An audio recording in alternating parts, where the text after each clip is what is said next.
Señoras y señores, comunidad universitaria, muy buena tarde. A nombre de la Universidad de Guadalajara, del Centro Universitario de Ciencias Económico-Administrativas y del Departamento de Impuestos, sean todos ustedes bienvenidos en mérito de este webinar, Alternativas Fiscales a Considerar derivadas del COVID-19. Y para dar inicio a este seminario, me permito nombrar a las distinguidas personalidades que nos acompañan. Jaime Enrique Morelos Sánchez, presidente del Colegio de Contadores Públicos de Guadalajara. Agradecemos también a Sergio Armando Flores Robles, vicepresidente del Colegio de Contadores Públicos de Guadalajara.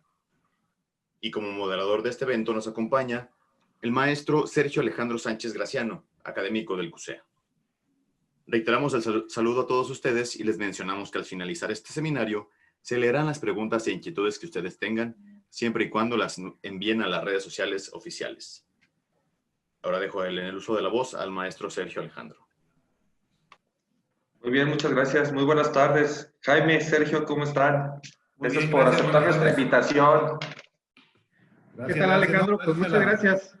Gracias a la Universidad de Guadalajara que tuvo a bien invitarnos para charlar un poquito con ustedes de un tema que es relevante y que se ha venido dando derivado de toda esta emergencia sanitaria que no se da solamente en México, sino que es a nivel global, pero que tiene sus impactos. Y obviamente la parte fiscal es uno de ellos en los cuales tendremos que estar tomando ciertas medidas, ciertas precauciones. Muy bien, muchas gracias, Jaime. Sergio, ¿cómo estás?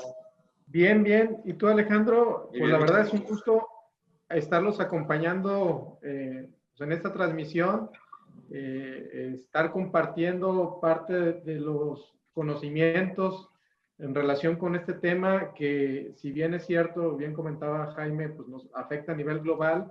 La situación particular de México es punto y aparte. Ya lo estaremos platicando durante el transcurso de la presentación.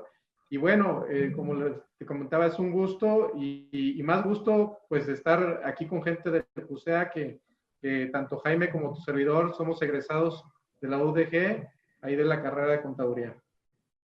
Al contrario, muchas gracias por apoyarnos en estas sesiones que hemos estado llevando a cabo, de esos temas que son a veces medio escabrosos, ¿no? Y son complicados en algunas ocasiones. Y como ya lo comentaron, lo reiteramos, esperamos sus preguntas, comentarios. Al final de la sesión se los haremos llegar a Jaime y a Sergio. Y antes de iniciar con su presentación, me gustaría preguntarles ¿cómo interpretan o qué lectura le dan a los mensajes del gobierno federal en cuanto a la situación empresarial? Y nos dicen, bueno, tú cumple, tú paga, tú absorbe, si tienes que cerrar, pues cierra. Yo no soy el protector, pero sí con el trabajador y tú arréglatelas, ¿no? Entonces, ¿qué lectura le dan a ese mensaje, ¿no? ¿Cuál es su opinión, Jaime? Sí, gracias, Sergio Alejandro. Mira, antes de entrar al tema, quiero además, yo me imagino que muchos de los que nos van a estar escuchando en la plática del día de hoy son estudiantes de la carrera de Contaduría Pública. Aprovechar porque sabemos que en mayo hay muchos festejos. Empezamos con el Día de la Madre, el Día del Estudiante, el Día del Maestro, pero no hay que perder de vista que también aquí en México celebramos el 5 de mayo el Día del Contador Público. Entonces, felicitarlos, ya están en proceso, ya son contadores. Entonces, felicitarlos porque el 25 de mayo celebramos lo que es el contador público, cumpliendo 113 años de que festejamos a la contaduría aquí en México, ¿no? Entonces, externarles esa felicitación y, como dice Sergio, un orgullo poder compartir con nuestra alma mater parte de o regresarle parte de lo que nos formó y que podemos compartir el día de hoy. Por tu pregunta, tendré que quitarme la cachucha de presidente del Colegio de Contadores Públicos porque no lo puedo hacer como presidente del Colegio de Contadores. Tendremos que hacer en esta pregunta en específico un planteamiento, una observación a título personal, ¿no? Vamos a ver en la exposición, pues sí, desgraciadamente el mensaje que da el gobierno federal no es el mensaje que todos los empresarios y que todo el público en general requerimos, necesitamos o esperamos, ¿no? Es cierto, el gobierno federal habla de una empatía, que tendremos que ser solidarios, El ser solidarios es que cada quien ponga de su parte para que podamos sobrellevar esta situación.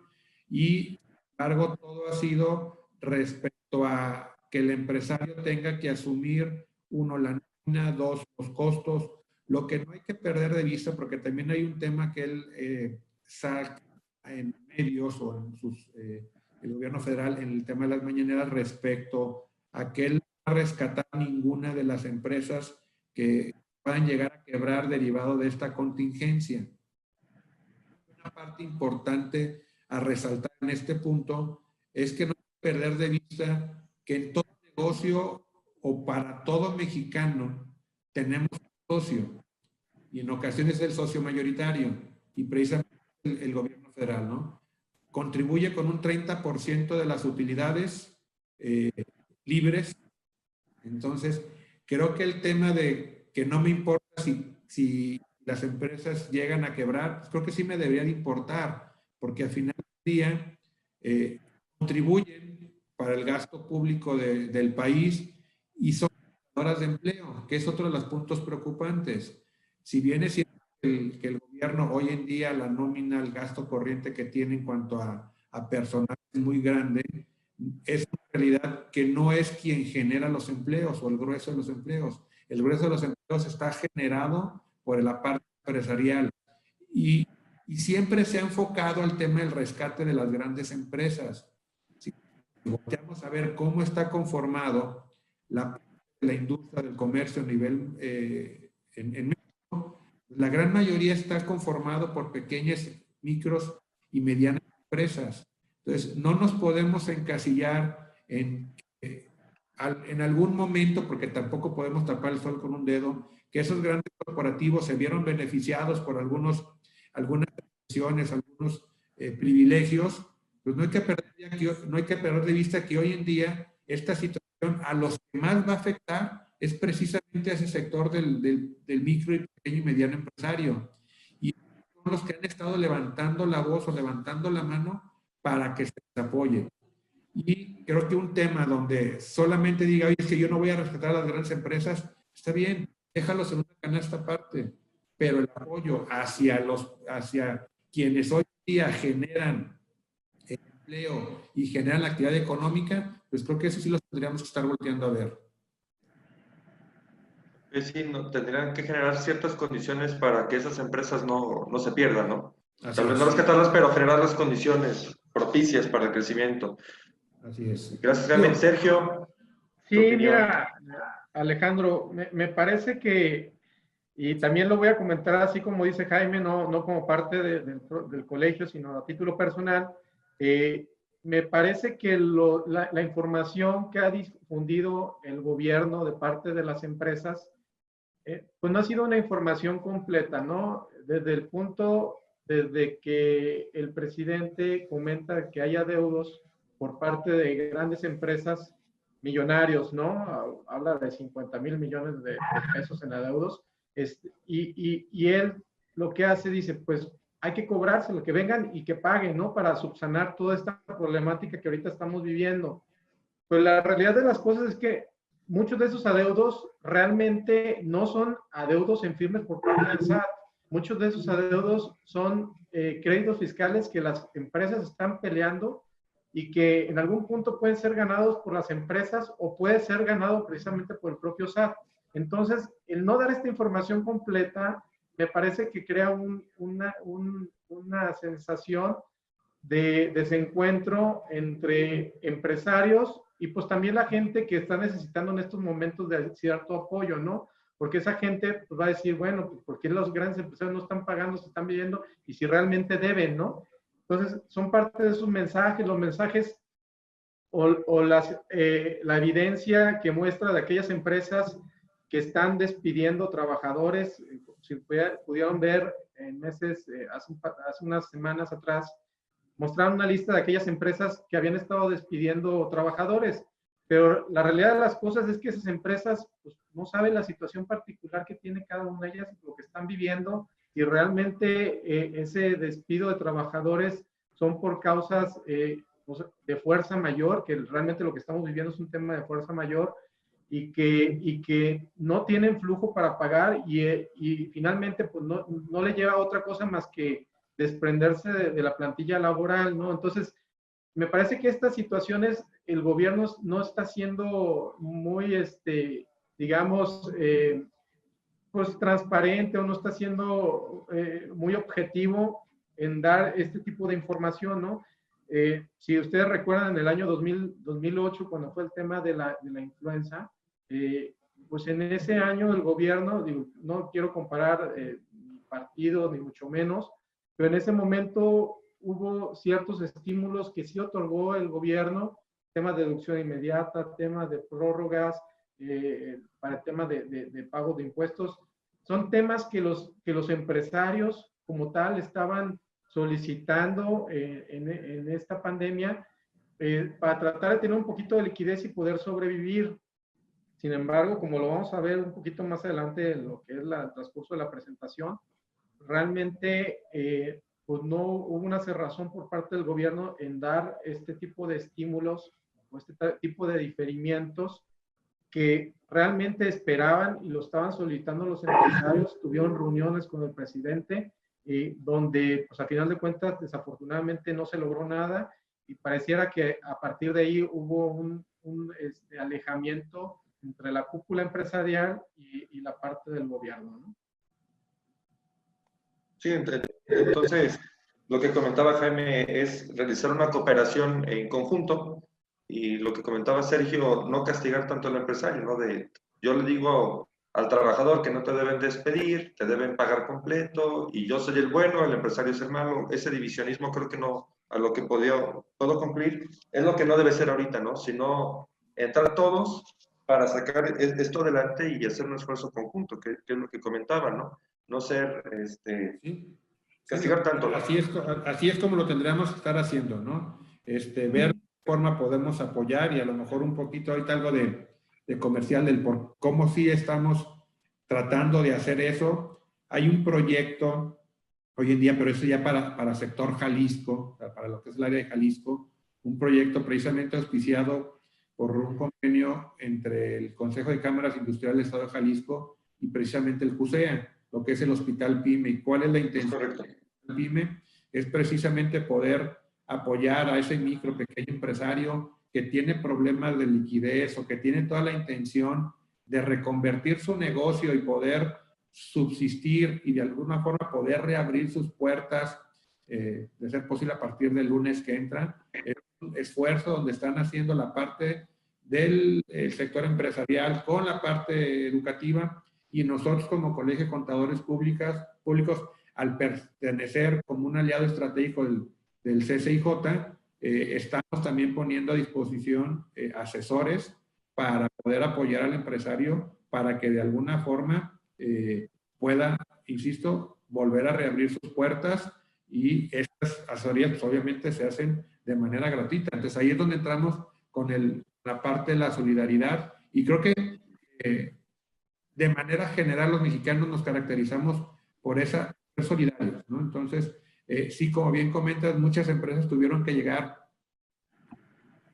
a la desafortunada decisión de deshacerse de la plantilla, pero te puedo asegurar que muchas de esas decisiones fue a pesar o con mucho pesar porque la situación en la cual estaban viviendo no les hacía sostenible y no podían cumplir con el compromiso. O sea, no era el tema de que voy a aprovechar la pandemia, puede haber sus excepciones, pero voy a aprovechar la situación para despedir a los empleados.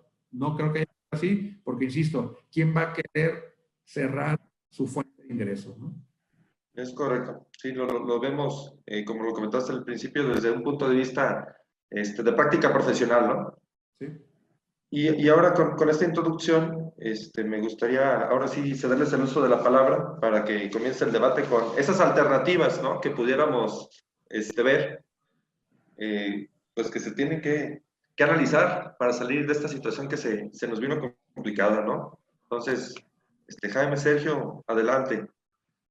Pues bueno, pues ya terminamos porque no hay nada que comentar, porque no hay muchos estímulos fiscales que comentar. Ya nos vamos. O sea, era la parte de la introducción, no se crean. Bueno, Sí, en realidad no hay temas, muchos temas que tratar en cuanto a lo que ha expuesto el gobierno federal, pero creo que sí es importante, de manera de introducción, además a lo que ya platicamos, el ir viendo el contexto y el panorama mundial. Hay que recordar que esta pandemia no es un tema que se da exclusivamente en México, sino que se da a nivel global y tendremos que ver o hacer una comparación de qué es lo que está pasando y qué es lo que están haciendo otros países para poder ver en qué situación estamos hoy en día.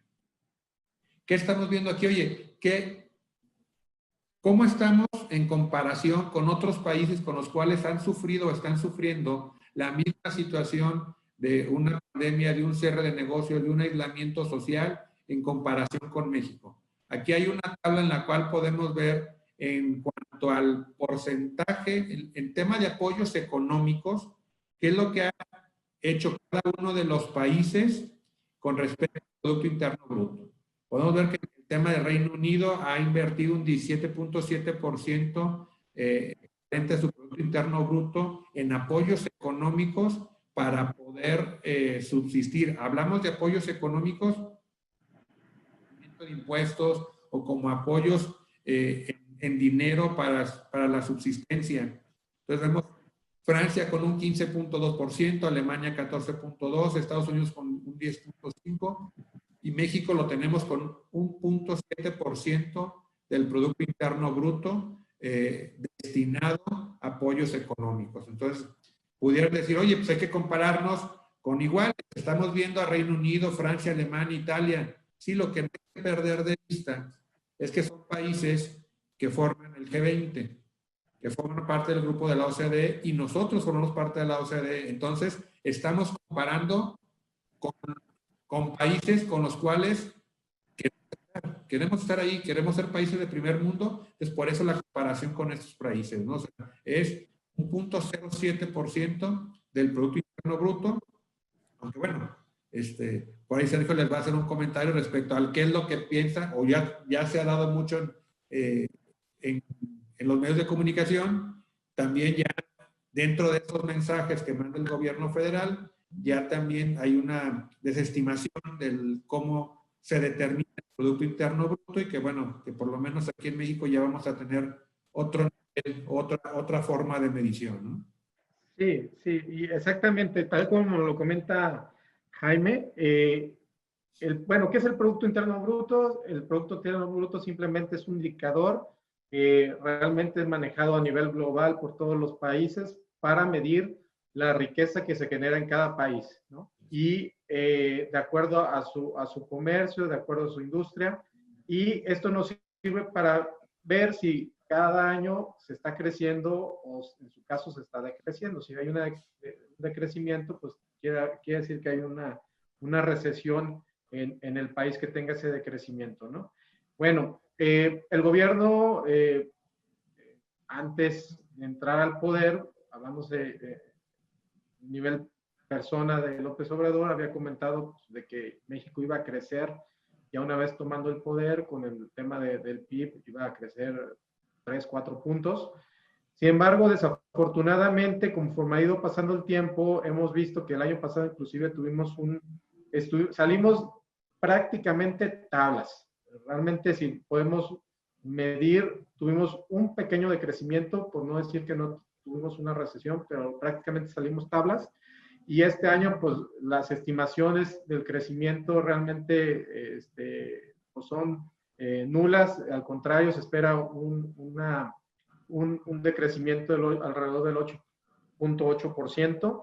Entonces, pues ante esta situación me parece que el gobierno está aprovechando el decir, bueno, ya no vamos a medir el tema del crecimiento de una economía con este factor que es utilizado a nivel global, todos los países, sino vamos a medirlo a través de un nivel de felicidad. Y digo, pareciera chiste, pero no lo es. Realmente así se está proponiendo.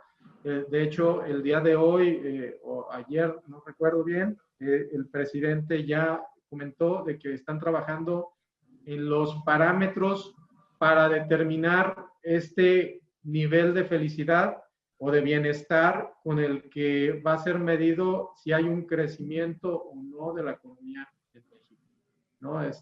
Me parece que no debería ser así, deberíamos de alinearnos como siempre lo hemos estado, con todos los países en este sentido de este indicador, que es un indicador, realmente pues es un indicador frío y como debe de ser, ¿no?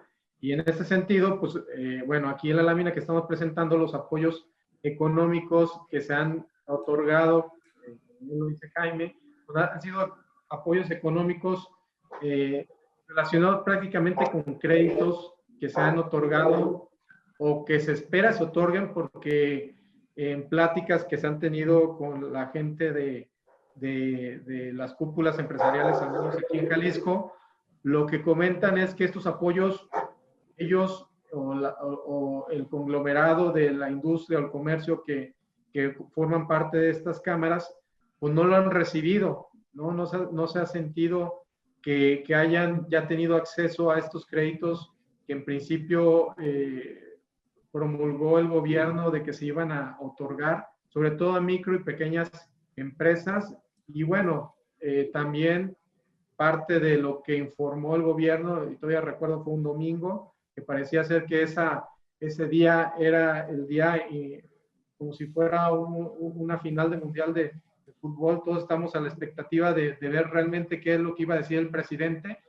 Y desafortunadamente la información que dio el presidente fue muy desalentadora. El tema de apoyos económicos simplemente fueron créditos, apoyos o seguir con los apoyos a sus programas de bienestar hacia la gente discapacitada, hacia los adultos mayores, hacia jóvenes, y no fue lo que en principio hubiéramos esperado todos, ¿no?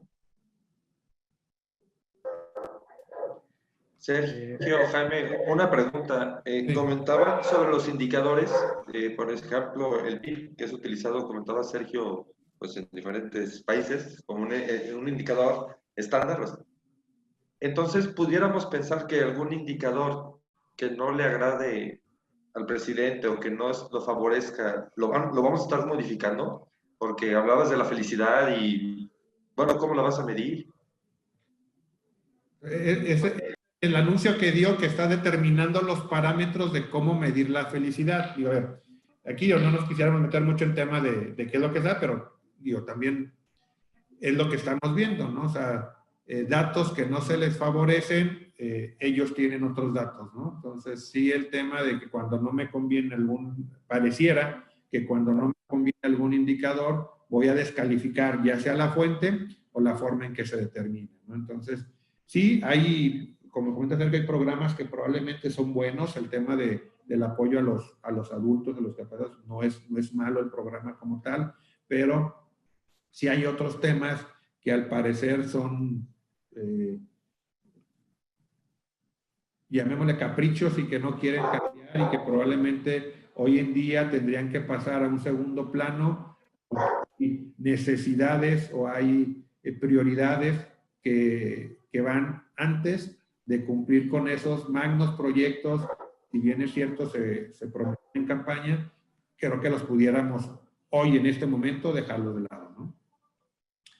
Si quieres, continuamos, Sergio. Sí. Bueno, entonces, el tema de los detalles a los apoyos fiscales federales, pues, digo, prácticamente esos son los que se han dado a conocer. Y hablando de apoyos fiscales, empezamos con el primer tema, el IMSS, con un pago en parcialidades de cuotas. Esto hay que tomar muy en cuenta que este no es un estímulo que nace derivado de la emergencia sanitaria. Esto lo único que vino a hacer el Instituto Mexicano de Seguro Social es sacar del cajón una facilidad que ya existe o que ya existía desde tiempo atrás. Entonces, simplemente lo que está haciendo es, oye, acuérdate que tienes pero este diferimiento, si nos ponemos a analizarlo, pues es un financiamiento bastante caro, ¿no? Porque lo que hace es, sí, difiero el pago de las cuotas, pero tengo que pagarte con actualización, con recargos, entonces nos puede resultar más gravoso, pero pues, obviamente si la situación económica prevalece y está muy apremiante, pues tendríamos que llegar a este tema. El segundo es el tema de que se congela la tarifa de electricidad para uso doméstico, pero de alto consumo. Entonces, esta también, digamos, sí pudiera ayudar y creo que sí podemos caer más, porque obviamente al irnos al mantener a los niños en casa, al mantener a los, irnos a hacer home office, obviamente los servicios en casa se van a ver incrementados y uno de ellos es precisamente el tema de la tarifa de energía eléctrica. No te puedo decir o no les puedo decir qué tanto bajó. Todavía no me toca el corte bimestral de la luz, entonces no sé si realmente se mantuvo o no se mantuvo, pero por lo menos el anuncio oficial sí está. En cuanto a Infonavit, ahí podemos decir que sí hubo más apoyos en tema de Infonavit. En tema de Infonavit, ahí sí hay varios, digamos, por decir que 3 esquemas. Hay un fondo que se destinará para el tema de desempleo. Hay un tema de congelamiento de los créditos para todos aquellos trabajadores que tienen hoy en día un crédito con el Infonavit. Hay un diferimiento donde no va a causar accesorios y se congela el pago de la cuota. Entonces, ahí sí podemos decir que sí tuvo el Infonavit algún beneficio para el tema de los acreditados.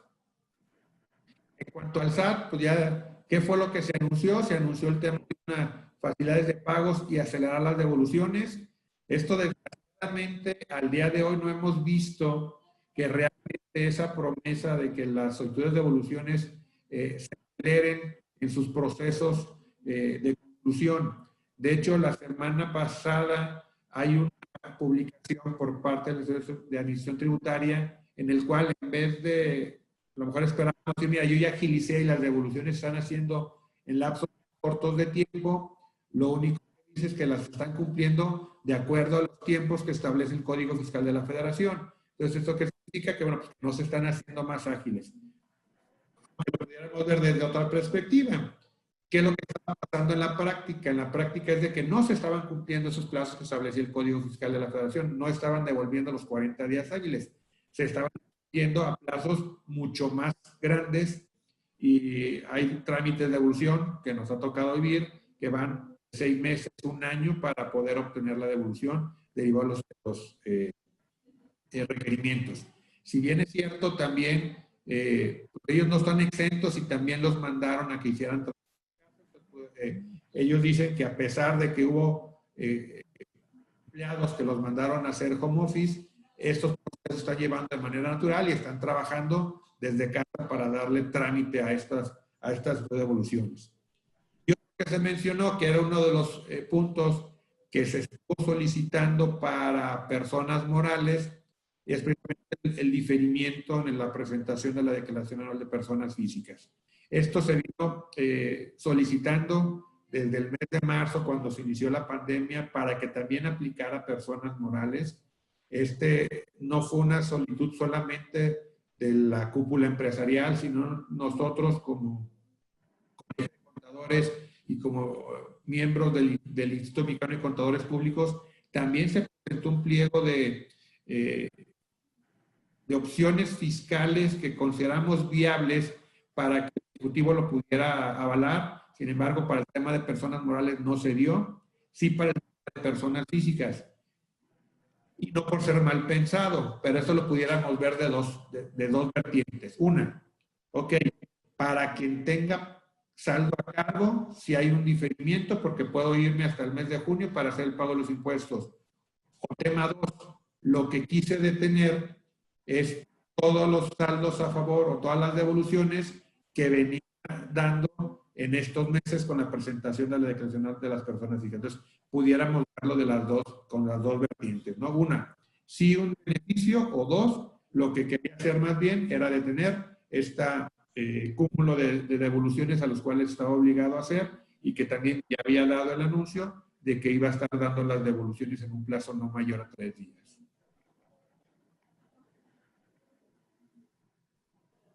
Pues muy bien, pues tal cual como lo comenta Jaime, prácticamente esos son los apoyos fiscales que estuvo otorgando la Federación en relación con el tema de impuestos y contribuciones, o en sí las contribuciones. Y bueno, era menos de lo que esperábamos realmente, pero bueno, ya viendo el tema de los gastos fiscales por el COVID como porcentaje del PIB, lo que dice esta lámina es que México ha invertido solamente el 1% en relación precisamente con el PIB, comparado con otros países, como ya lo decía Jaime, otros países que pertenecen al grupo de los G20.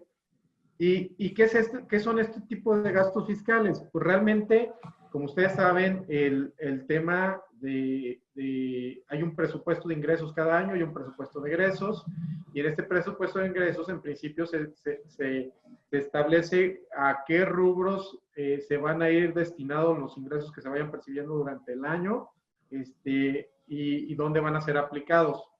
Sin embargo, derivado de esta pandemia, hubo ciertos recursos que tuvieron que ser reasignados precisamente para atender esta contingencia, la cual son del orden alrededor, como les comento, del 1% del PIB.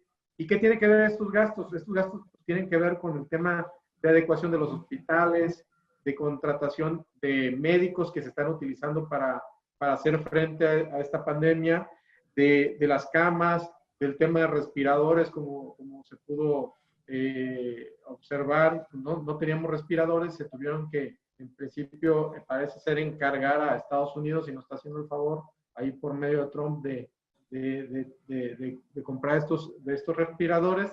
Entonces, en principio, esto tiene que ver con el asunto de el estar preparados, o los recursos que están destinados a estar preparados a atender esta pandemia.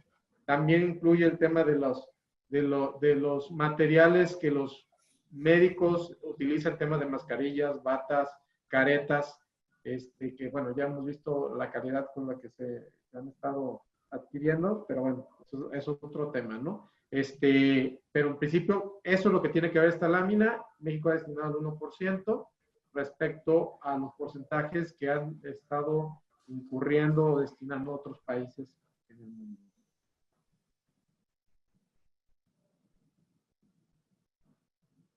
Y en esta, obviamente, hay que comparar, estamos haciendo una comparación de cuánto el gobierno mexicano ha invertido y cuánto ha apoyado en apoyos fiscales con referente al Producto Interno Bruto.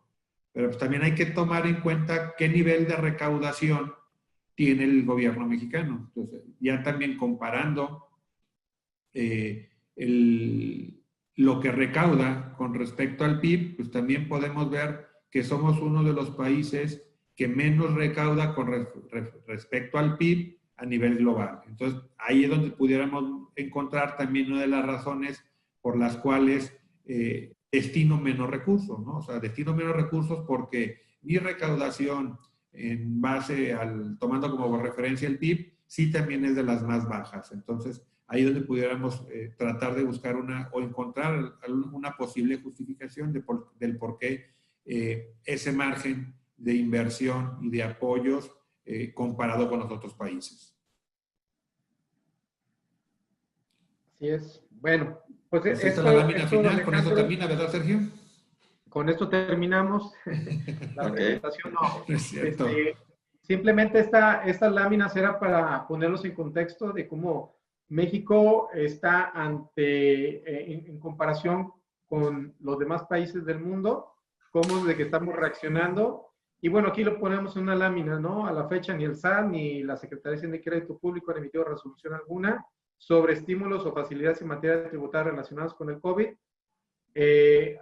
Personalmente no lo vislumbro que vaya a haber, ni a corto ni a mediano plazo. Ojalá me equivocara. Y ante esto, pues pareciera que estamos solos, ¿no? Entonces, ante esta situación, precisamente es donde vamos a entrar ahora sí de lleno a lo que es la plática o el tema que amablemente nos encargaron y de la que hemos estado platicando. Bueno, ya teniendo esta situación donde no hay estímulos, no hay prórrogas o no hay facilidades por parte de las autoridades en México, pues ¿qué podemos hacer nosotros internamente? Cada una de las empresas en las cuales nosotros asesoramos o las que trabajamos, bueno, vamos analizando si hay algo que podemos estar aprovechando precisamente para tratar de estar optimizando en la medida de lo posible dentro de lo que las regulaciones nos permitan la carga de impuestos. Entonces vamos a empezar con situaciones o son esquemas que están contemplados hoy en día en ley, en la propia ley, y que la intención de tomarlos aquí en la plática es que los tengamos presentes, o algunas alternativas, obviamente aquí las voy a tocar de manera general, pero que si se da la casuística y en algunas hay que tener algunas implicaciones, pues hay que tomarlas en cuenta. Entonces, ¿qué es lo que tenemos como primera opción? La propia ley de impuesto a la renta, en su artículo 14, último párrafo, y 14 del reglamento, ya tiene contemplada una solicitud de disminución de pagos provisionales para el caso de personas morales. Hay que recordar que en el caso de personas morales pagamos o presentamos, calculamos nuestros pagos provisionales tomando como referencia el coeficiente o el porcentaje de utilidad que tuvimos el año anterior o en el último que tuvimos utilidad. Entonces, obviamente, como es un porcentaje, un coeficiente que es estimado, estimamos que ese es lo que va a ser la misma utilidad que tengamos en el presente año. Lo que sí nos queda claro es que la utilidad en ciertos sectores, porque va a haber industrias las cuales el nivel de ventas que tuvieron derivado de esta contingencia van a ser mucho más altas que las que tuvieron el año pasado, en la gran mayoría el margen de utilidad va a ser menor. Entonces la propia ley me establece que puedo solicitar una disminución de pagos provisionales, pero esta disminución me permite hacerla a partir del segundo semestre del año. O sea, esto es, yo tendré que estar presentando esta solicitud de disminución de pagos provisionales en el mes de junio para aplicarlo a partir del mes de julio. O sea, para aplicarse en el segundo semestre. Y creo que son de los puntos que tenemos que tomar en cuenta, porque lo que hoy en día va a hacer que subsistan las empresas es precisamente ese flujo de efectivo que puedan tener. Entonces, mientras más optimizar las cargas, en este caso la carga fiscal en cuanto al pago del impuesto a la renta, pues creo que vamos a estar apoyando al empresario. Entonces, este es un punto que considero que es muy importante que tengamos presente para poder acceder a este beneficio, a esta autorización por parte del SAT. Obviamente que con ciertos requisitos. En el dado caso que yo la estimación que haga de esa reducción de pagos provisionales, si hay para mi impuesto al ejercicio, pues ahí sí tendré que pagar los accesorios, pero de entrada tendríamos que hacer un cálculo muy a conciencia para evitarme ese pago de los recargos.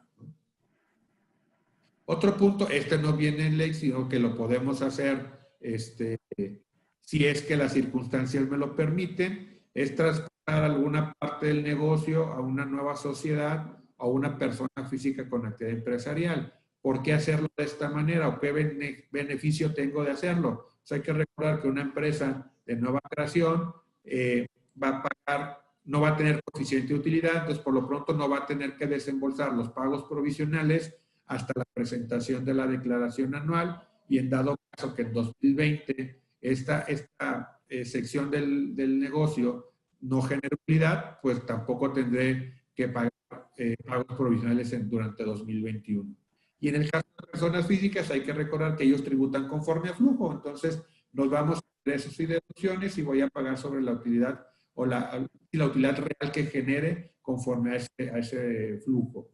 ¿Qué hay que tener en cuenta? Pues hay que evaluar los efectos fiscales, si es que tengo la necesidad de traspasar activos, los riesgos o las funciones que tendría que traspasar. Entonces aquí es simplemente una idea que lo podemos llevar a cabo, pero sí debemos de tener en cuenta las implicaciones que esto me llevaría de que opte por hacer alguno de estas opciones, ¿no?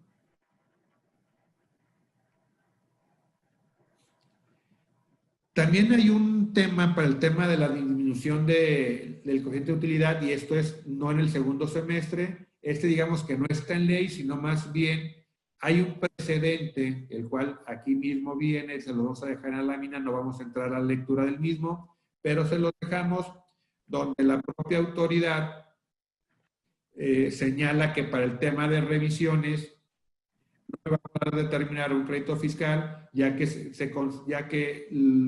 para efectos de pagos provisionales, porque se van a causar o me lo va a determinar una vez que determine el ejercicio. Sin embargo, hay que tomar ciertas consideraciones, ¿no? Hay que recordar que a partir de este año la autoridad puede restringir de manera temporal los certificados de sellos digitales. Entonces hay que tener cuidado en qué es lo que cómo voy a presentar mis pagos provisionales y el efecto que esto me conlleva. Que obviamente, si ya tuvieron la oportunidad o tuvieron la experiencia de haber llenado una declaración anual de personas morales de 2019, mucha de la información ya venía precargada. ¿Qué es una de esa información que viene precargada? Es precisamente los ingresos nominales que utilizamos para el cálculo de los pagos provisionales, ¿no? Entonces aquí, insisto, sí es un tema que ya lo tendríamos que hacer, pero tomando como base, le damos la siguiente checo, que es la jurisprudencia o el precedente legal para el tema de el diferimiento del pago. ¿Le sigo, checo? También algo muy similar al tema de transmitir o pasar parte del negocio a una empresa es, si ya tenemos, en las láminas anteriores hablábamos de una empresa de nueva creación. Me faltó comentarles un tema que a lo mejor hoy en día en la práctica se está complicando. El de nueva creación, hay que tomar en cuenta todo el procedimiento que me lleva para su apertura. Si bien las notarías se están trabajando, lo que sí se está complicando mucho son precisamente las citas en el SAT para poder dar de alta a la empresa. Entonces eso nos puede complicar, pero tal vez una vez que se reactive pudiera ser una opción. Esta siguiente opción es el evaluar, utilizar una empresa del grupo que ya viene operando y que tenga un coeficiente de utilidad, que no tenga coeficiente o que tenga un coeficiente menor a la cual está desarrollando el 100% de la actividad. Entonces, prácticamente es las mismas recomendaciones que tenemos en una empresa nueva. El efecto que tengo, el beneficio es el no generar pagos provisionales, pero hay que evaluar los costos que pudieran llevar implícitos de ese traspaso de esa rama o de esa sección del negocio para que lo lleven a través de esta nueva empresa. Otro tema que pudiéramos ver, pero hay que tener mucho cuidado precisamente por los efectos que pudieran llegar a tener en cuanto al nuevo artículo 5A de recaracterización de operaciones y el tema del 69 con el tema de la transmisión indebida de pérdidas fiscales. Sin embargo, también pudiéramos analizar, insisto, depende de las circunstancias que tenga cada uno de las empresas, el poder evaluar el llevar a cabo una fusión. También pudiera ser un tema que nos pueda aliviar de alguna medida ese flujo que tendremos que estar desembolsando de los provisionales. Aquí, insisto, no hay que perder de vista que el impuesto anual esto lo que estamos haciendo es un diferimiento y no desembolso en el tema de los pagos provisionales. Entonces, sin embargo, pues sabemos que, insisto, en muchos de los negocios el resultado fiscal para este año va a ser muy, muy diverso, muy distinto al que teníamos el año pasado.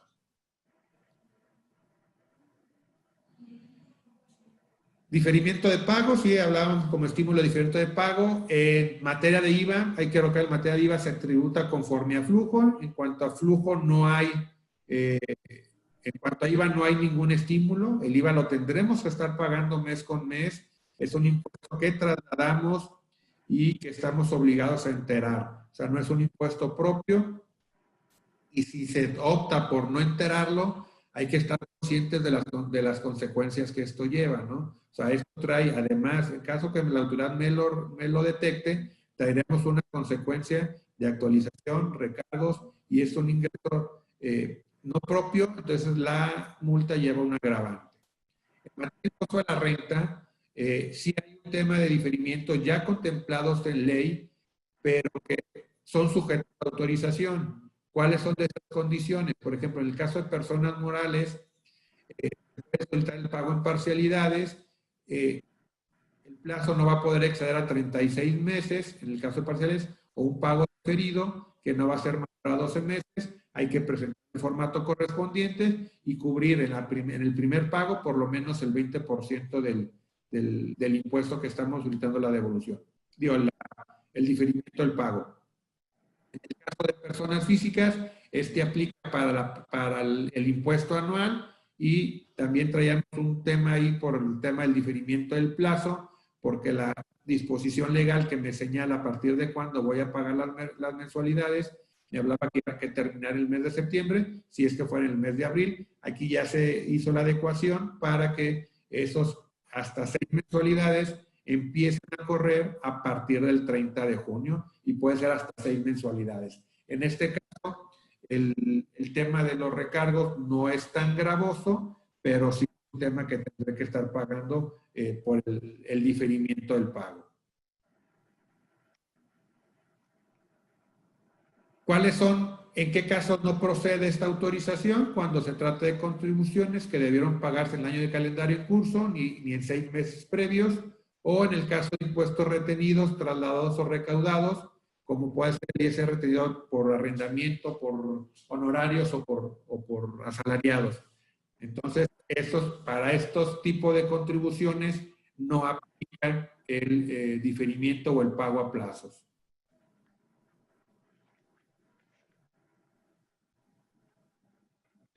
Otra cosa que pudiéramos hacer es precisamente analizar, de acuerdo a nuestra actividad, la posibilidad de diferir la acumulación de los ingresos. Hay que recordar que el propio 17 del Ley de Impuesto a la Renta nos establece los momentos en los cuales se va a acumular el ingreso. Entonces tendríamos que ver si unas ventas de mercancías, en vez de hacerte la venta, te entrego la mercancía en consignación, con eso ya no tendría que facturarte el 100% del producto, no se considera ingreso nominal, y con eso puedo disminuir el impacto en los pagos provisionales, porque lo que hacemos no es una venta per se, sino te estoy entregando productos a consignación. Ver la posibilidad, si así lo permite el modelo de negocio, las ventas con una condición suspensiva. Que es una condición suspensiva? Es un requisito en el cual, si no se llega a cumplir, la operación se retrotrae al origen y es como si no se hubiese hecho. Entonces hay que ver si esto es factible y lo pudiéramos hacer. El tema de enajenación a plazos, hay que ver también el tema de los casos, y ahorita lo vamos a ver. Hay una regla que me permite el diferimiento por el pago total o parcial, entonces lo habría que ver, así como también una regla para la no acumulación de los anticipos cuando todavía no se presta el servicio o se considera que está enajenado o entregado el bien. Hay casos especiales que también ya los contempla la Ley de Impuesto a la Renta. En el caso de ventas a través de arrendamiento financiero, que esta me da la opción de hacer el reconocimiento del ingreso hasta que sea exigible y no conforme se vaya devengando. O el tema del devengamiento de interés, en los cuales hay que analizar las condiciones contractuales de cada una de las operaciones para distinguir entre los intereses normales y los intereses moratorios. Porque va a ser muy común que hoy en día entremos en mora y el efecto o el tratamiento fiscal que se le tenga que dar a los intereses normales a los moratorios es distinto.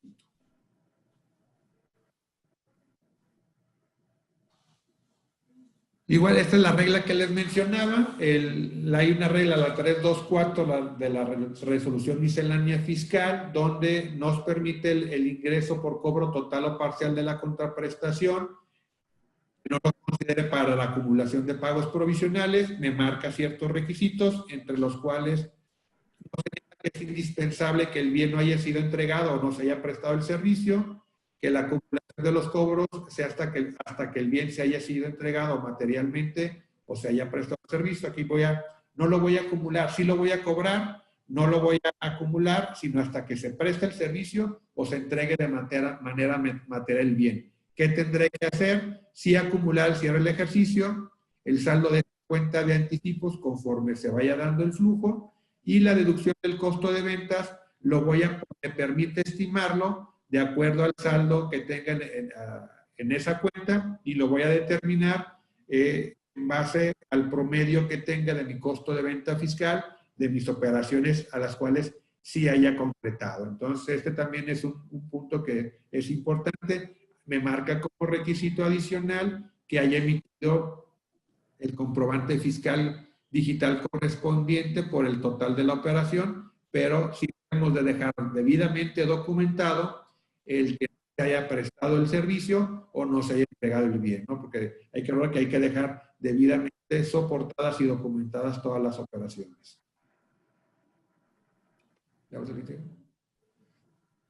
Bueno, hasta este punto, como bien lo ha platicado Jaime y como lo ha ido repasando, digamos, son alternativas que se pueden utilizar para eficientar el tema de la acumulación de los ingresos, o en su caso, mediante algunas opciones de temas de coeficiente de utilidad, diferir el tema del entero de los pagos provisionales, ¿no? Bueno, aquí vamos a encontrar algunas alternativas que se nos van a presentar algunas operaciones que debemos de saber qué tratamiento les podemos dar precisamente para aprovechar un beneficio fiscal. En su caso, si se nos presentan y que muy seguramente en muchas de las compañías se van a ir presentando.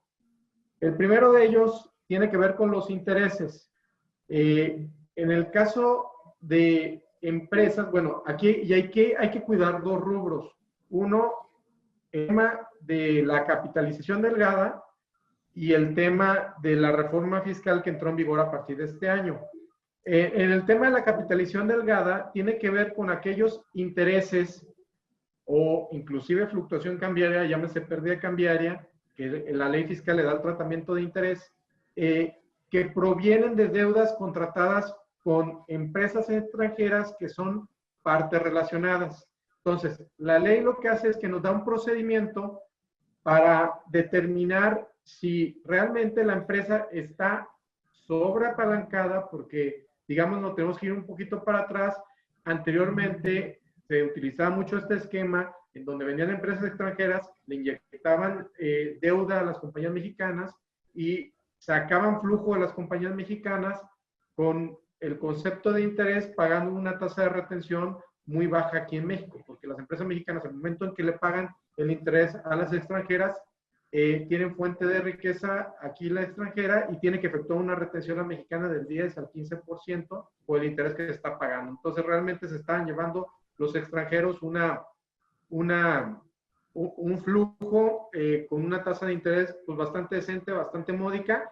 Y lo que se hizo, bueno, a nivel mundial se detectó esta situación y México no fue exento de regular esta parte, estableciendo el tema o la regulación de la capitalización delgada, donde te dice que si tienes que hacer una comparación, si el triple de tu capital contable es mayor que las deudas, no pasa nada. Pero si las deudas son mayor al triple del capital contable de la compañía, entonces sí tienes que entrar a este procedimiento para determinar si los intereses que tú estás deduciendo son realmente deducibles o no son deducibles.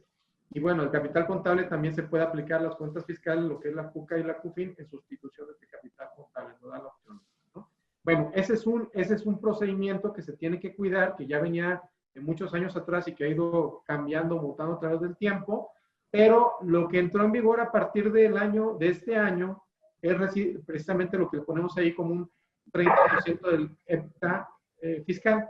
¿Qué quiere decir? Que nosotros tenemos que determinar, partiendo de la utilidad fiscal de la compañía, tenemos que sumarle lo que es la depreciación, lo que es la amortización, y tenemos que también sumarle lo que son los intereses que hayan incurrido la compañía. A partir de estos conceptos, llegamos a lo que es una utilidad fiscal ajustada, que esta la tenemos, digamos que enfrentar contra los intereses devengados netos de la compañía. Los devengados netos es una diferencia entre los intereses a cargo y los intereses a favor. Si resulta que los intereses a cargo son mayores que los intereses a favor, esos son nuestros intereses netos, que lo tenemos que comparar con esa utilidad fiscal ajustada, ¿no?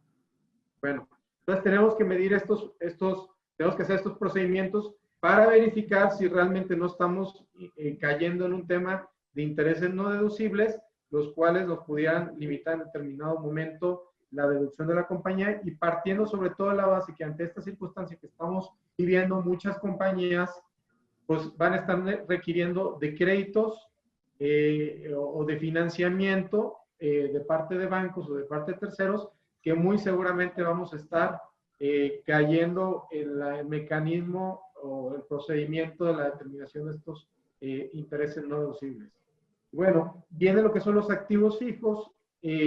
Los activos fijos, por esta situación, también debemos de identificar si en alguno de los casos nos está dejando de ser útil para generar los ingresos, o de plano, en este momento, o de plano identificamos que ese activo fijo, porque lo estamos parando, definitivamente ya no nos va a servir.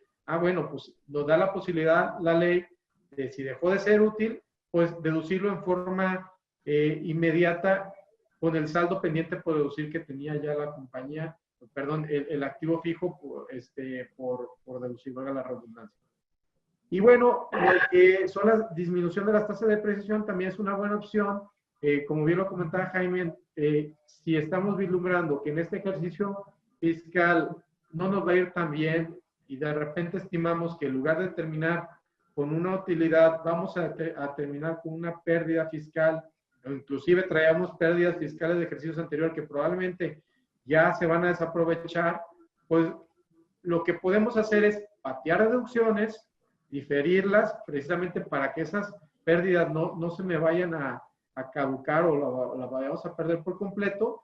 Y lo que podemos hacer aquí también es disminuir la tasa de depreciación de algunos activos fijos, precisamente para que no nos estén generando una deducción y no nos estén generando nuevamente una pérdida, o en su caso nos generen una utilidad que nos permita amortizar aquellas pérdidas que ya estén pendientes por caducar. Y bueno, también hay algunas compañías que van a tener, por esta circunstancia, inventarios que se les van a quedar como obsoletos. Entonces, si vemos o identificamos esta circunstancia en alguna de las compañías, hay procedimientos para poderlos deducir.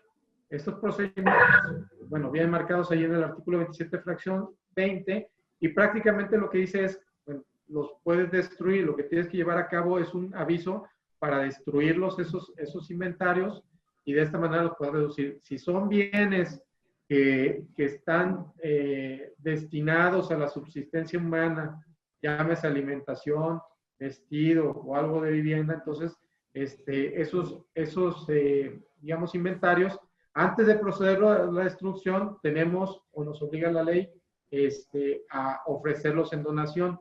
¿Sí? También está incluido ahí el tema de las medicinas. Entonces tenemos que cumplir con estos requisitos precisamente para no desaprovechar esta deducción y no se nos vayan a ir, ¿no? Para cumplirlos y podamos perder esta oportunidad. Bueno, también está el tema de las cuentas incobrables. Supongo que se va a dar mucho, sobre todo en este momento, de que va a haber clientes o deudores que le debían a la compañía y que se les va a dificultar el poder cumplir con esa obligación que tenía de pago. Bueno, pues si tenemos esta circunstancia, la ley también nos establece ciertos momentos para poderlas deducir. Hay que tener mucho cuidado con esos momentos y también hay que tener mucho cuidado con cumplir los requisitos que nos establece la ley. Y aquí ya nos va distinguiendo, nos va poniendo algunos, digamos, escenarios. El primero de ellos es en el mes en que se consuma el plazo de la prescripción que corresponda. Y como bien saben, hay diferentes momentos de prescripción dependiendo del tipo de operación que hayamos realizado. Si tenemos un pagaré, si tenemos una cuenta por cobrar, si tenemos un título de crédito, valga la redundancia, depende del instrumento que tengamos o la operación que tengamos, va a tener un momento de prescripción distinta cada uno. Bueno, pero la ley nos da la posibilidad de poderlo deducir en un momento anterior a la prescripción, si es de que se da una notoria imposibilidad práctica de cobro. ¿Qué sería imposibilidad práctica de cobro?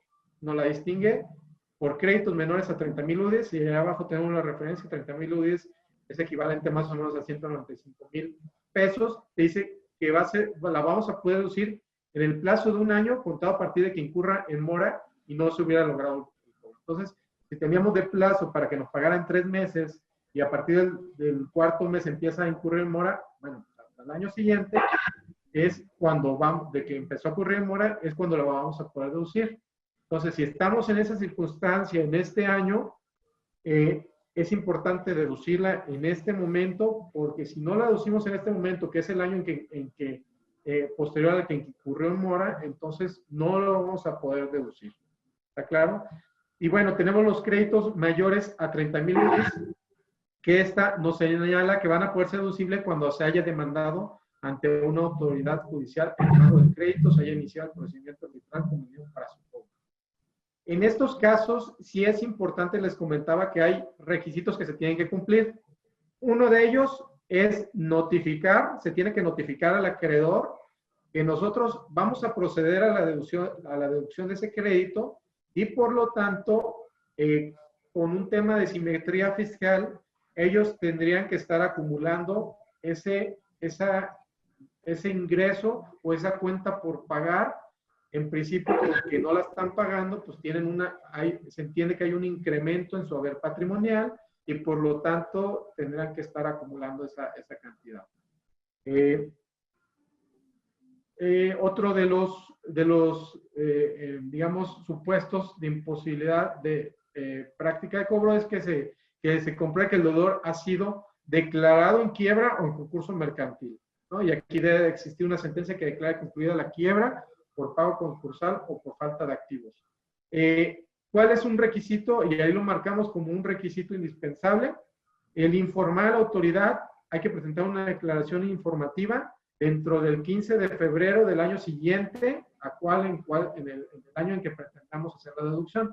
Es decir, si estamos en esta situación ahorita, en este año 2020, tenemos el supuesto de una cuenta por cobrar que no lo vamos a poder cobrar, bueno, pues el 15 a más tardar el 15 de febrero del 2021 tendremos que estar presentando esta declaración informativa. Y bueno, vale la pena comentar que también hay un precedente en relación con este artículo donde nos señala que todos estos supuestos que estuvimos viendo, los del inciso A, los del inciso B y los del inciso C, son supuestos enunciativos más no limitativos.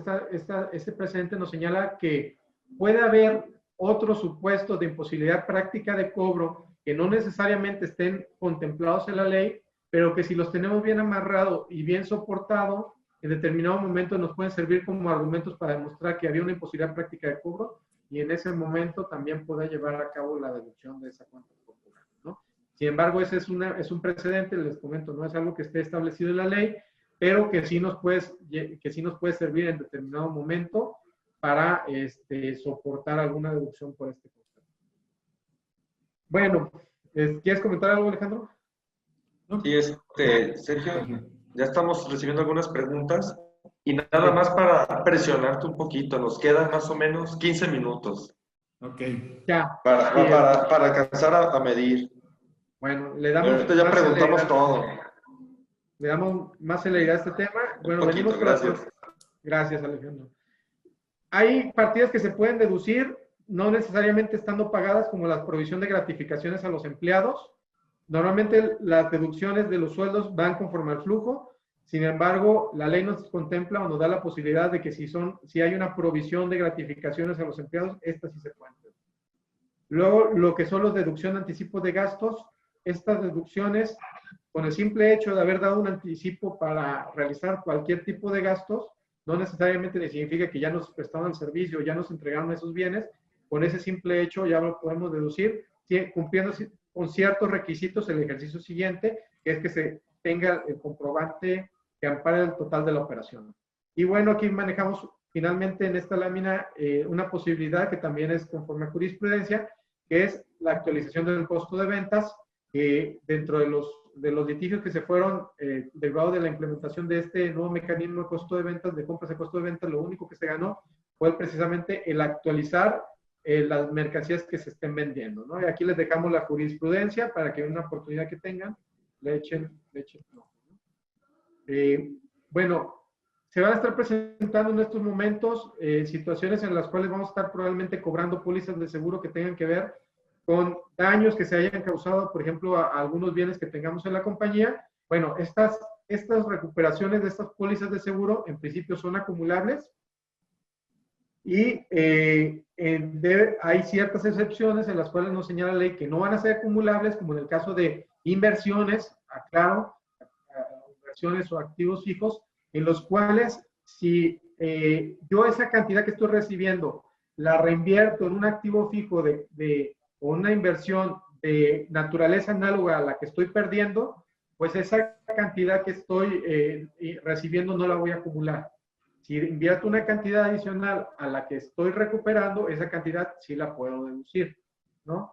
Y bueno, aquí ponemos abajo los gastos que serían deducibles, las primas de seguro y gastos de fianzas. Y bueno, ya parece que ya platiqué lo que viene ahí abajo también. Y luego vienen las consideraciones fiscales ante la condonación de rentas de inmuebles. Se va a presentar mucho esta situación. Créanme que lo hemos vivido mucho. Cada día a la semana nos hablan clientes y nos dicen, oye, fíjate que me está solicitando mi arrendatario un descuento de la renta. Si la factura o el arrendamiento, y tiene que ver mucho con lo documental, si la factura se emite por la renta del mes y posteriormente se le da una condonación al arrendatario o un descuento, esa condonación en principio pudiera ser acumulable para el arrendatario. Aquí lo que se sugiere es que se adecúen o se hagan convenios entre las partes en las cuales se establezca que la renta de este mes determinado, imaginemos mayo, se va a devengar al 75%, tal cual, ¿no? O sea, hay que ajustarlo a los valores que realmente vamos a estar cobrando para efectos de que no incurramos en temas de condonaciones de impuestos o inclusive en aquellas que son personas morales estar acumulando cantidades mayores por la emisión de recibos por el valor total de la renta y después notas de crédito. Como ustedes saben, las notas de crédito, que son los descuentos, no se pueden deducir de los pagos provisionales, sino hasta a nivel anual. Entonces, no incurramos en este tipo de errores, porque sí nos puede llevar a acumulaciones adicionales que en principio ahorita en este momento debemos deficientar más el tema de impuestos lo más que se pueda. Y luego viene el tema de lo que son las penas convencionales. Las penas convencionales en principio no son deducibles, sin embargo, sí maneja ciertas excepciones de la ley, que si es por que la ley te las impone pagar, como pueden ser las aseguradoras, o provengan de actos de un tercero fuerza mayor, o causas no imputadas al contribuyente. En este caso, sí analizando caso por caso, podemos identificar si se pueden deducir o no. Ante esta pandemia probablemente va a haber muchas situaciones en las cuales sí será factible deducir estas penas que estemos pagando, indemnizaciones. No sé si tú ya quieras comenzar a comentar algo, Jaime. Sí, sigue ya con las siguientes. Bueno, también, ¿qué es lo que puede ser? Hablábamos de que los apoyos económicos son pocos, pero sin embargo se puede dar el tema de que sí lo reciba y debemos tener muy presente qué es lo que tenemos que hacer una vez que yo reciba esos apoyos económicos, ¿no? Entonces aquí estaba estableciendo en la lámina el tema de qué es lo que habría que hacer. Si son apoyos provenientes de organizaciones privadas, obviamente el ingreso, ese apoyo lo tendría que acumular a mis demás ingresos en el ejercicio en que lo reciba. Sin embargo, si son apoyos provenientes de instituciones gubernamentales, dependerá del decreto programa que lo otorgue.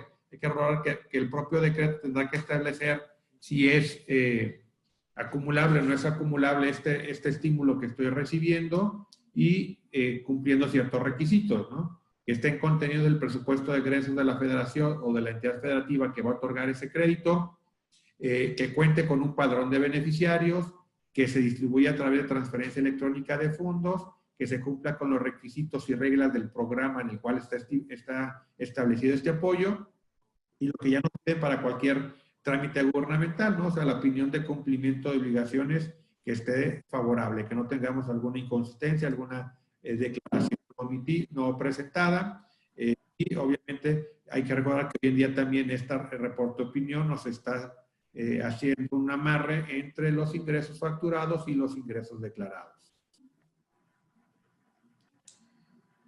También hay que tener muy presente, dentro de los convenios que se están haciendo, que estuvieron haciendo con los trabajadores, hay que tomar en cuenta el efecto que pudiéramos llegar a tener con esta disminución o con estos convenios donde voy a modificar las prestaciones que tengo contratadas. ¿Cuál es este efecto? Precisamente el que está establecido en el artículo 28, fracción 30, donde me establece que voy a hacer no deducible parte de estas prestaciones exentas y si yo modifico y disminuyo el monto de los exentos con respecto al año anterior, esto me va a dar como resultado que el porcentaje de no deducibilidad sea mayor y que solamente pueda deducir el 47%.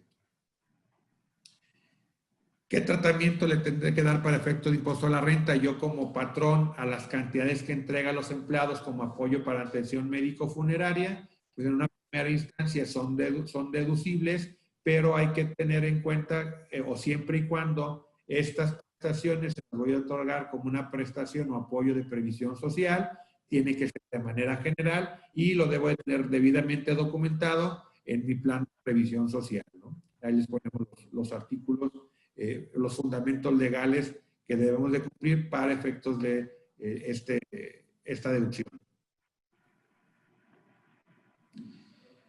También y lo vemos hoy en día con el tema de la reactivación a partir del lunes, pues hay que cumplir con ciertos protocolos y esos protocolos me van a requerir de que haga ciertas inversiones, en algunos casos hasta de inversiones. Entonces, ¿qué tratamiento le tendré que dar? Pues obviamente es un gasto que va a ser deducible, dependiendo de la erogación o de la inversión, lo tendré que manejar como una deducción directamente en el ejercicio o como una inversión que me la tendré que llevar vía una depreciación, que va a ser, obviamente, se tendrá que contar como un gasto estrictamente indispensable, ya que es para la protección de los colaboradores de la empresa. También, ¿qué requisitos o limitantes en el caso como persona física para el tema de pagos de honorarios médicos, gastos hospitalarios y medicinas? O sea, hay que recordar que ya el artículo 151 nos establece una serie de requisitos y que estas deducciones al día de hoy, si es que no hay una modificación al cierre del ejercicio, pues están topadas, ¿no? A 5 unidades de medida, a 5 UMAS o al 15% de los ingresos acumulables, además de cumplir con una serie de requisitos como son el estar amparados con un comprobante fiscal digital, que se haga el pago a través de medios electrónicos, tarjeta de crédito, débito, monedero electrónico, transferencia electrónica de fondos o con cheque nominativo, tendrá que efectuarse a favor del contribuyente o de su cónyuge, concubino o concubino, o ascendientes o descendientes en línea recta, siempre y cuando estas personas no tengan ingresos acumulables superiores a 31,693 pesos, que es un salario mínimo.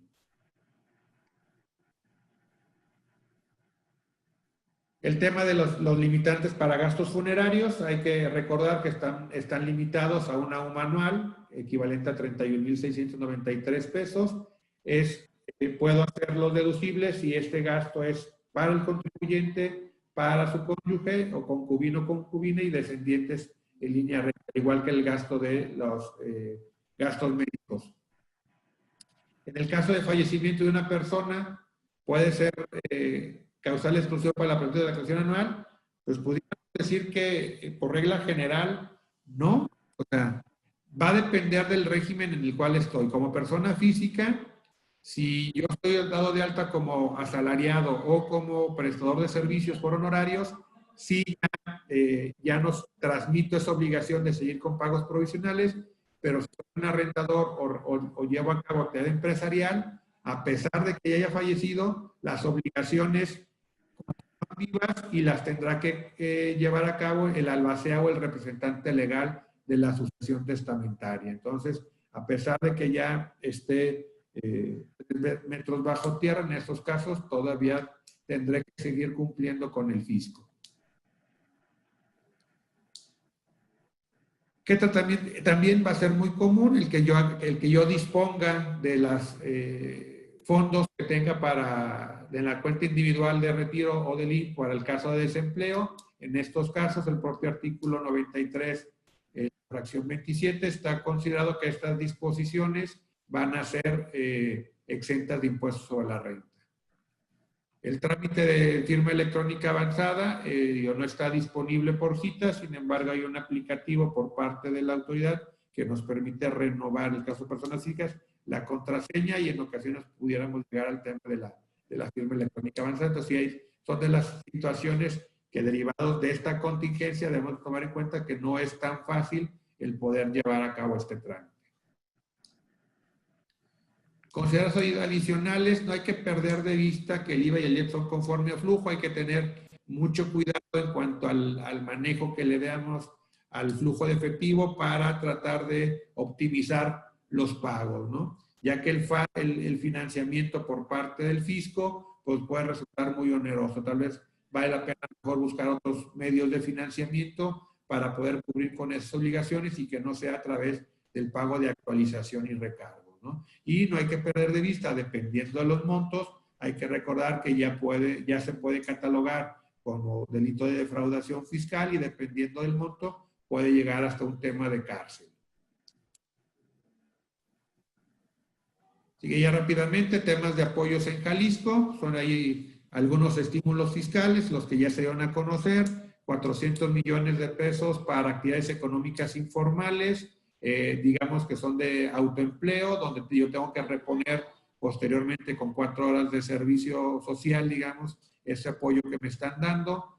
450 millones de pesos para MIPYMES, con un enfoque directamente relacionado para mantener empleos, y 150 millones para ingresos para productores del maíz.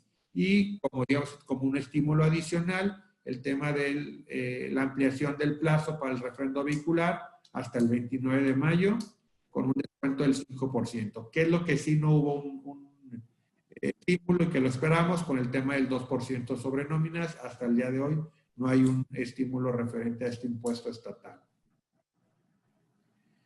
Y ya nada más, por no dejar, estímulos que están contemplados en la propia ley. Si yo me dedico a desarrollos inmobiliarios, la construcción de desarrollos inmobiliarios, hay que recordar que hay un decreto de exención de IVA, y que hay el artículo 191 del impuesto a la renta me prevé una deducción de terrenos. Y también muy importante, y esto es una de las cosas que normalmente dejamos de lado y no tenemos previstos o no tenemos contemplado, es precisamente el tema del acreditamiento del IEPS. Si yo soy un contribuyente que utilizo IEPS para mis procesos productivos, tengo un estímulo de un acreditamiento de ese IEPS contra mi impuesto anual. Entonces, hay que tomarlos en cuenta. Estos vienen en la Ley de Ingresos de la Federación, entonces vale la pena recordar que existen estos estímulos, y que hoy en día tendremos que hacer mano a cualquier estímulo que nos lo permita y que nos permita disminuir la carga impositiva. Hasta aquí lo que teníamos preparado. Creo que estamos terminando con el tiempo que nos diste, para poder estamos en la línea. Algunas de las preguntas. Sí. Mira, nos hacen un comentario, Maribel. Ari, pregunta si pudieran dar detalles sobre cómo va a apoyar a empresarios el colegio, porque al inicio de la presentación se decía que sí iba a contribuir, ¿no? Pero no mencionó el cómo. El cómo. Nos estamos aportando precisamente para este tema del Hospital PYME, con asociados del colegio que van a estar a disposición. ¿Qué tendremos que hacer? Todo es a través de la plataforma de hospital. El empresario tendrá que registrarse, tendrá que solicitar el apoyo a través de la plataforma, y dependiendo de la solicitud que haga, de la necesidad que tenga, se va a asignar. Hay que recordar que esta plataforma no solamente da apoyo en el ámbito fiscal o de seguridad social, sino que también hay asesores por parte de la universidad con temas de mercadotecnia, reconversión de negocios. Entonces es amplio el servicio al que puede acceder el empresario, pero todo es a través de la página del Hospital PYME. Perfecto. Tenemos otra pregunta donde nos dice, acerca de los activos, ¿quién determina esa vida útil para yo poder mandarlo al gasto? Sí, bueno, el tema de la vida útil es más bien, depende si ese activo te va a seguir sirviendo para realizar tu actividad, ¿no? Porque hay algunos activos que definitivamente por pararlos se descomponen. Hay máquinas que no las puedes parar porque tienen que estar funcionando, y de repente si las paras, pues te dejan de ser útiles o ya no sirven. Entonces, en el momento en que llegue a suceder esa situación, entonces ya, digamos, cumples con ese requisito de que deja de ser útil y lo podrías dar de baja considerando la deducción, como ya decíamos, del saldo pendiente por deducir. Y si nos aventáramos algo más agresivo, decir, pues mi laptop ya no me sirve, necesito una más nueva, ¿sería válido? Si la avientas al suelo, yo creo que sí. Ah, bueno, ya deja de ser útil. No, bueno, no, esta situación, digo, esta disposición de que dejen de ser útiles es independiente de este tema de la pandemia, ¿no? Más bien, aquí sí tendrías que justificar el que realmente es, como te digo, ese activo está dejando de ser útil por X o Y circunstancia derivada de esta situación y que por tal motivo pues la está dando de baja, ¿no?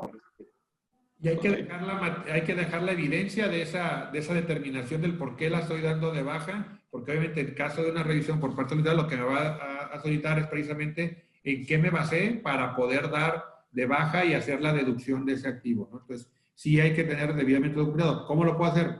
Ahí probablemente hasta tu mismo proveedor de maquinaria te puede establecer o entregar un dictamen el cual establezca que la máquina ya no es útil o cuál es la vida útil.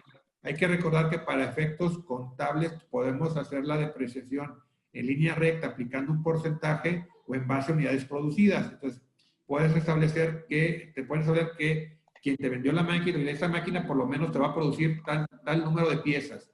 Entonces, ese número de piezas, así es como llevas tu depreciación para efectos contables. Y hay que recordar que lo que me establece el impuesto a la renta me establece porcentajes máximos. Sí. Y aquí abajo podemos establecer el porcentaje que nosotros consideremos, tomando como bien comentamos, la vida útil del activo. Perfecto. Maribel, volviendo al tema de los apoyos, dice que si tenemos que ser socios para recibir los apoyos. No, hay que recordar, no tienen que ser socios del colegio, o sea, esta plataforma del Hospital PYME está abierta al público en general. Ahí es para empresarios quienes quieran y requieran del apoyo, entran a la plataforma, se registran, ahí van a señalar cuál es su necesidad y a través de un grupo interno por parte del CUSEA van a direccionar estas consultas. Nosotros lo que estamos poniendo a disposición es un grupo de colegas, de asociados del colegio que van a estar disponibles para poder atender esas necesidades de manera gratuita. Ok. Abraham Larios, para efectos de pagos provisionales, ¿se puede disminuir la distribución de los rendimientos sin que estén pagados? Por ejemplo, en la SC. Para efectos de la SC, digamos que hay dos temas a considerar. Uno, para efectos del impuesto a la renta, mis ingresos nominales van a ser los efectivamente cobrados, no los facturados. Aquí no vamos aquí sí nos vamos a flujo para efectos de ingresos. Y el propio 14 me establece que cuando yo entrego anticipos a remanentes distribuibles, sí los puedo disminuir de mi cálculo. Entonces, no sé si a eso es a lo que se refiere. O sea, esa mecánica ya viene establecida en el propio de renta. Sí, creo que se refiere al término distribución y pago, ¿no? Sí, pero el tema es, primer tema es, yo voy a considerar los ingresos efectivamente cobrados. Entonces, de eso y después, sí me permite la disminución de la distribución de los remanentes o los anticipos a los remanentes de la SC. Sí lo puedo disminuir en los pagos provisionales. Perfecto. Sí, pero me parece que la pregunta era si están pagados o no están pagados, de cualquier forma se pueden deducir, ¿no? Okay. Digo, aquí sí tienen que estar pagados para que se puedan disminuir de los pagos provisionales. Perfecto. pues son todas las preguntas que podemos abarcar porque se nos acabó el tiempo. Les queremos dar las gracias, Jaime, Sergio, por aceptar nuestra invitación. Esperamos poder contar con ustedes en otra ocasión, poderlos comprometer de una vez y les vamos a hacer llegar de manera virtual sus reconocimientos, que creo que ya los tienen. Creo que sí se ven. Uno. Ya lo tienen en su correo, pero ya se los mandaron. Gracias. Muchas gracias. Ahorita que estamos a distancia. Menos mal que no están sujetos a la evaluación. ¿A la qué, perdón? A la evaluación de los asistentes. Exacto. No. Esto es el agradecimiento, ¿no? Y de verdad, reconocimiento.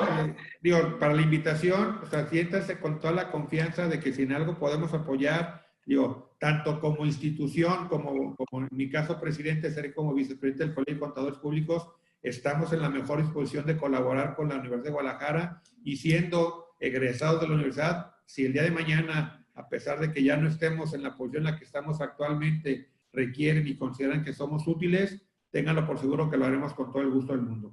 Muchísimas gracias, Jaime, Sergio. ¿Algo que nos quieras gracias. comentar?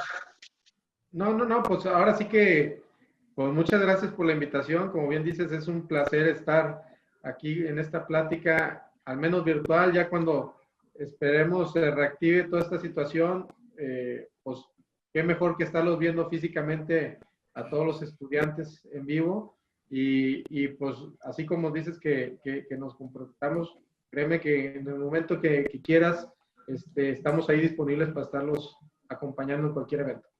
Muy bien, muchas gracias. Entonces, agradecemos a todas las personas que nos escucharon, nos vieron. Agradecemos a la Universidad de Guadalajara, al CUSEA, al Departamento de Impuestos, a la División de Contaduría, sobre todo Jaime, Sergio, que nos dieron esa oportunidad, ¿no?, de estar con nosotros. Muchas gracias a todos y nos vemos.